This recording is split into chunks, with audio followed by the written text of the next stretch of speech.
Allô, Bernard? Tu pourrais venir m'aider? J'ai un petit problème là. Laisse-moi deviner, tu t'es encore coincé la tête dans l'escalier.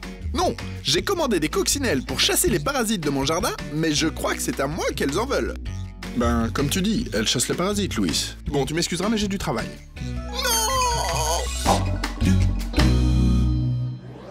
Parasite. Vous avez dit parasite. Si à l'écoute de ce mot, vos cheveux se dressent sur la tête et l'envie de dégainer votre pulvérisateur à pesticides se fait sentir, sachez pourtant...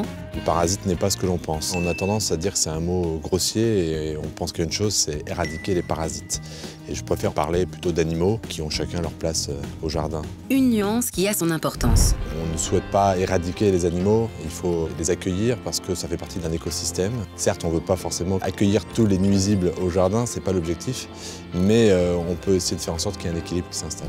Et pour que cet équilibre s'installe, favoriser la présence d'auxiliaires naturels est une bonne chose, même une très bonne chose. Parmi eux... Il y a le hérisson, évidemment, il va y avoir le crapaud. Alors pareil, c'est des animaux qui rebutent un peu les gens, mais il est très efficace pour manger un certain nombre d'insectes et de mollusques au jardin. Vous pouvez accueillir facilement, évidemment, la célèbre coccinelle.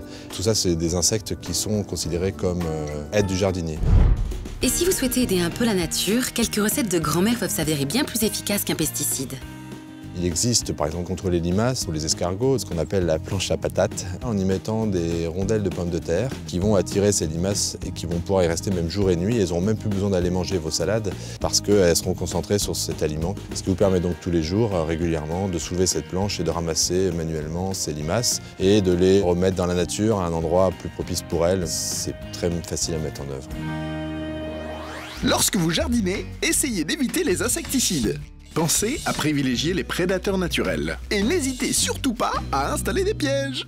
Et sinon, vous avez un petit nom? Non, parce que si vous m'en lâchez, on peut devenir amis, vous savez.